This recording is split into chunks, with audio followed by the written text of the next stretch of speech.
Halo, Assalamualaikum warahmatullahi wabarakatuh. Bapak Ibu guru hebat di seluruh Nusantara, apa kabar? Kali ini kita ada di koneksi antar materi modul 2.1 yaitu pembelajaran berdiferensiasi. Bersama saya Tabah Windriati, calon guru penggerak angkatan 6 dari Kabupaten Wonosobo, unit kerja SD Negeri 1 Sukoharjo. Pembelajaran berdiferensiasi. Apa yang dimaksud dengan pembelajaran berdiferensiasi? Bahwa pembelajaran berdiferensiasi adalah serangkaian keputusan yang masuk akal atau common sense yang dibuat oleh guru yang berorientasi pada kebutuhan murid. Usaha guru di sini adalah untuk menyesuaikan proses pembelajaran di kelas untuk memenuhi kebutuhan belajar individu murid. Nah, dalam praktik pembelajaran berdiferensiasi, kita tidak hanya dapat memaksimalkan potensi murid, namun juga memberikan kesempatan kepada mereka untuk mempelajari berbagai nilai-nilai kehidupan yang penting. Lalu, bagaimana pembelajaran berdiferensiasi ini dapat dilakukan di kelas? Yang kita lakukan sebagai seorang pendidik untuk menciptakan sebuah pembelajaran berdiferensiasi di kelas adalah yang pertama, kita menetapkan tujuan pembelajaran. Kemudian kita menganalisis kebutuhan belajar murid berdasarkan 3 aspek, yaitu kesiapan belajar murid, minat murid, dan profil belajar murid. Kemudian yang ketiga, kita juga menganalisa penerapan 3 strategi diferensiasi. Adapun 3 strategi diferensiasi itu yaitu diferensiasi konten, diferensiasi proses, dan diferensiasi produk. Langkah yang selanjutnya adalah kita menyusun RPP berdiferensiasi, kemudian kita melaksanakan pembelajaran berdiferensiasi tersebut di kelas. Lalu, bagaimana pembelajaran berdiferensiasi dapat memenuhi kebutuhan belajar murid dan membantu mencapai hasil belajar yang optimal? Di sini guru dapat menganalisa kebutuhan belajar murid berdasarkan 3 aspek, yaitu kesiapan belajar murid, minat murid, dan profil belajar murid.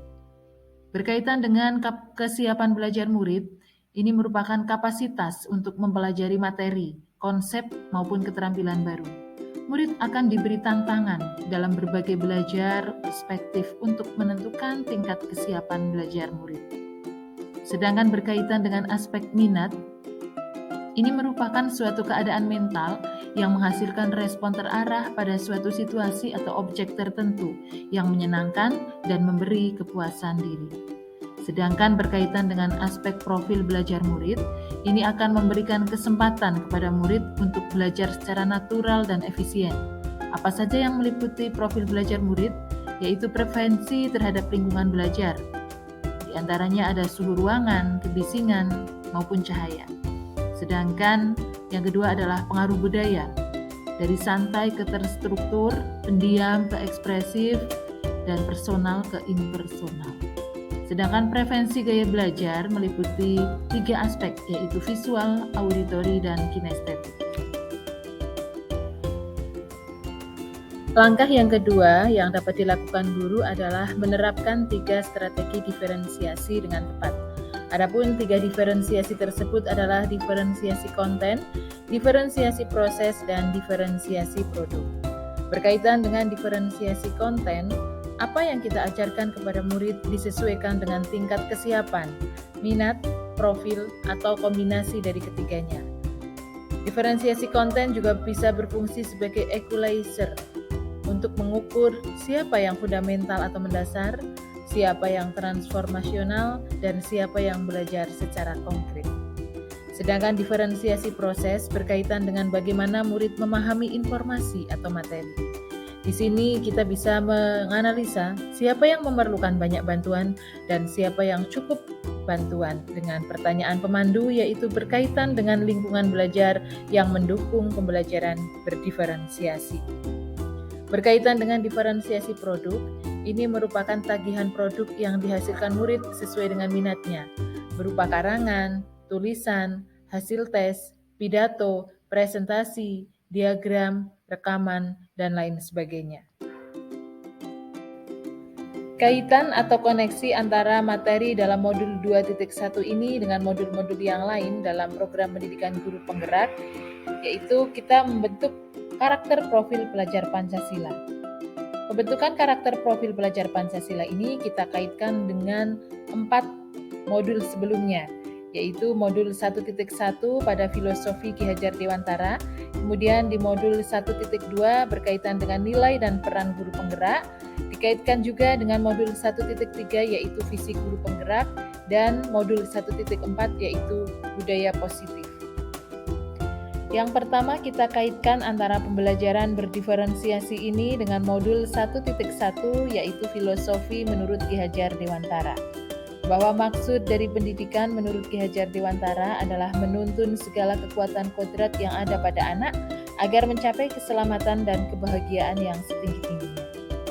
Anak-anak hidup dan tumbuh sesuai dengan kodratnya sendiri, sehingga tugas kita sebagai pendidik adalah merawat dan menuntun tumbuhnya kodrat itu, dengan menyediakan lingkungan belajar yang memungkinkan setiap anak untuk dapat tumbuh dan berkembang secara maksimal sesuai kodratnya masing-masing, dan memastikan bahwa dalam prosesnya anak-anak tersebut merasa selamat dan bahagia.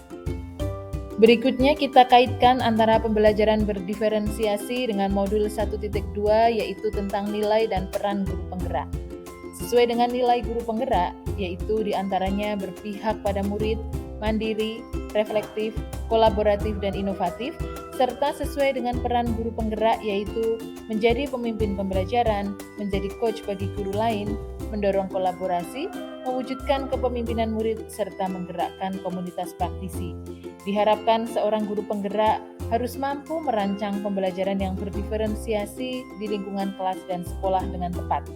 Dalam melayani kebutuhan murid, seorang guru penggerak harus meyakini bahwa tugas kita adalah melayani murid dengan segala keberagaman serta menyediakan lingkungan dan pengalaman belajar yang terbaik bagi murid.